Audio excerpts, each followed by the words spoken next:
Assalamualaikum warahmatullahi wabarakatuh. Halo teman-teman dimanapun berada, semoga sehat selalu ya. Pada video kali ini saya ada sebuah blender mini yang portable, yang blender kekinian ya. Ini ada blender portable ini yang info dari teman saya. Ini mati total karena kebakar, bau hangus. Nah, oleh karena itu saya mau bongkar dulu ya. Apakah betul ini terbakar?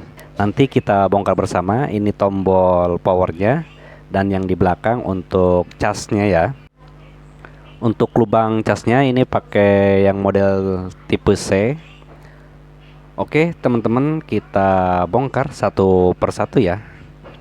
Nah ini kita buka dulu. Ini sebagai buat pengecasannya ada dua kabel, dan di dalamnya ada dinamo dan soket, ada juga PCB kecil ya teman-teman. Daripada penasaran, ayo kita buka dulu PCB-nya. Di sini ada dua baut ya, kita buka dulu. Nah di sini sudah terlihat ternyata memang ada gosong ya PCB-nya. Lihat, ini sudah hitam begitu, makanya ini mati total, tidak sama sekali tidak hidup ya. Dua kabel dari belakang masuk ke PCB dan satu soket buat baterai dan satu soket lagi buat dinamonya ya. Ini dinamo kecil yang membutuhkan arus 3,7 volt. Oke, kita buka soketnya satu per satu. Nanti rencana saya mau akalin bagaimana caranya supaya hidup gitu. Ini on off-nya sudah kelihatan gosong dan saya mau tes dulu. Dan ini baterainya yang bisa dicas 3,7 terlihat masih mulus ya. Jika dirasa baterainya masih mulus, kita masukkan kembali, lalu kita tes dinamo apakah dinamonya masih hidup atau tidak. Kita tes dengan baterai yang lain ya. Nah di sini saya punya jepitan buaya ya yang buat tes. Nah ini ke kaki positif yang merah dan yang hitam itu kaki negatif. Untuk pengetesan dinamo supaya terlihat muter, saya kasih solatif ya, biar kita sama-sama melihat apakah dinamo ini hidup atau tidak. Nah sini udah saya solatif, lalu kita tinggal tempel ke baterai yang normal ya. Kebetulan saya punya baterai cadangan ya. Sorry, ini ada terlepas ya yang jepitan warna hitamnya.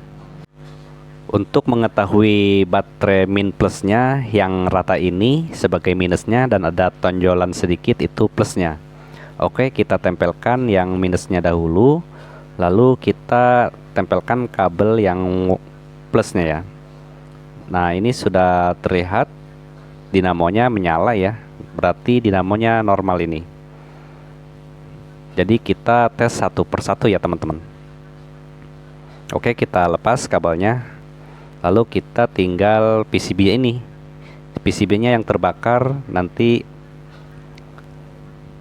PCB yang terbakar ini saya mau jumper ya. Pokoknya intinya kita akalin bagaimana supaya ketika on off ditekan maka dinamo ini menyala ya. Modul atau PCB-nya memang masih susah untuk kita cari di toko elektronik. Lebih baik kita akalin saja. Nah, di sini saya mau tes dulu jalur-jalurnya. Pertama kita tes jalur on off-nya. Jika sudah mengetahui jalur on off-nya, kita sudah gampang ya, tinggal mencari jalur dari baterai yang ke dinamo ya. Karena pada prinsipnya on off itu memutuskan arus dari baterai ke dinamonya. Switch on off-nya sangat kecil sekali. Biasanya ini switch ini biasa dipakai yang di tombol-tombol TV juga. Ini pakai switch yang 4 kaki, ada yang 2 kaki ya teman-teman. Adapun untuk pengukuran switch yang kaki 4 itu disilang ya. Yang sebelah kanan atas kita cek ke kaki sebelah kiri bawah ya. Dan juga sebaliknya, sebelah kiri atas kita cek lagi ke kaki sebelah kanan bawah. Setelah on off sudah diketahui, kita tinggal pengecekan soket dinamo dan soket baterainya. Kalau nampak di PCB-nya ini sudah hangus terbakar ya di resistor dan kapasitornya, dan sedikit hangus juga si on off-nya. Lalu saya penasaran dengan gearbox di dalamnya. Saya pengen tahu seperti apa. Nah, di sini ada soket pengunci, ada 4 ya. Jadi kita buka 3 congkel saja. Saya menggunakan pinset yang soket penguncinya kita lepas satu persatu. Jadi hati-hati juga, takut patah ya. Kita buka satu persatu penguncinya, dorong sedikit ke atas. Jika sudah merenggang, kita butuh bantuan kuku ibu jari untuk menyungkilnya. Nah, ini sudah bisa dilepas ya, sudah bisa dicopot, kita tinggal tarik ke atas. Oke teman-teman, ini sudah kebuka. Nah, dalamannya seperti ini. Jadi ini ada dari dinamo, ada transmisi roda kecil-kecil ya, ada 3 roda. Ini untuk memutarkan speednya ya, speed dinamonya. Untuk melepas tutup gearbox dinamonya sangat mudah ya teman-teman. Kita sudah tidak penasaran lagi. Lalu kita tutup kembali. Kemudian kita lanjut kembali untuk penyolderan yang jalur-jalur yang terputus, yang hangus. Kita dilangsungkan saja ganti dengan kabel ya, dengan cara ada yang di jumper dan ada yang langsung ke dinamo. Langkah pertama saya mau solder dulu yang kabel merah untuk dinamo. Kabel merah ini sebagai plusnya. Nah, dari PCB saya mau langsungkan ke dinamo, nggak pakai soket lagi. Kabel merah kita sudah terpasang di plusnya PCB. Nah, sekarang kita solder ke kaki dinamonya. Solder yang saya gunakan ini solder good ya, yang 30 watt. Jadi kalau penyolderan yang PCB kecil ini sudah bagus yang 30 watt. Jadi kita membeli alat itu harus sesuai dengan kebutuhan kita ya teman-teman.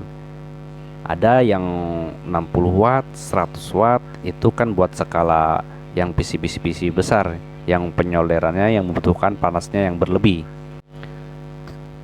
Oke, kita lanjut. Saya sudah menyiapkan on off-nya ya, yang baru, yang udah saya sordel. Tinggal kita tempelkan ke kaki sebelahnya ya, kaki sebelah di dinamo ini. Ini sebagai minusnya. Nah, kita kasih kabel yang langsung dari on off, kita sordel. Untuk memudahkan penyolderannya, kaki dinamo itu pakai timah dulu, ujung kabelnya pakai timah, lalu kita tinggal tempel ya teman-teman pakai sordel. Nah, di sini dari plusnya dinamo sudah oke, lalu kita masuk ke saklar. Nah, dari saklar untuk minusnya saya langsungkan ke jalur minus baterai atau groundingnya. Dan ini sudah saya pisahkan ya, untuk minusnya pakai warna hitam. Ini untuk memudahkan kita supaya tidak terbalik.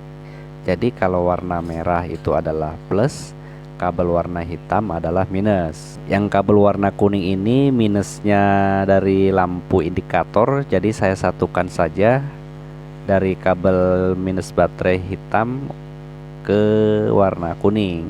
Ini disatukan ya teman-teman. Lalu kita sordel, jangan sampai terlepas ya, sampai benar-benar matang si timahnya. Insya Allah ini sangat kuat sekali.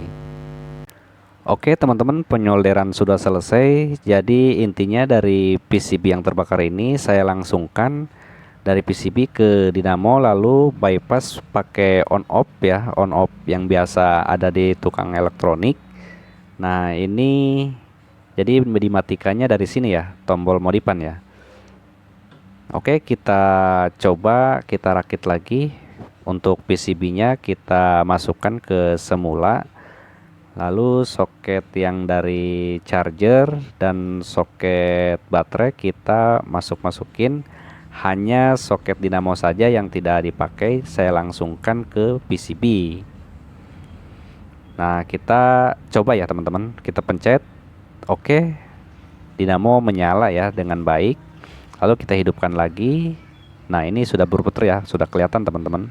Jadi sudah dipastikan ya teman-teman, blender mini portable ini sudah dapat hidup kembali dengan cara dimodif ya teman-teman. Oke, terima kasih kepada teman-teman yang sudah menonton dari awal sampai akhir. Semoga bermanfaat. Wassalamualaikum warahmatullahi wabarakatuh.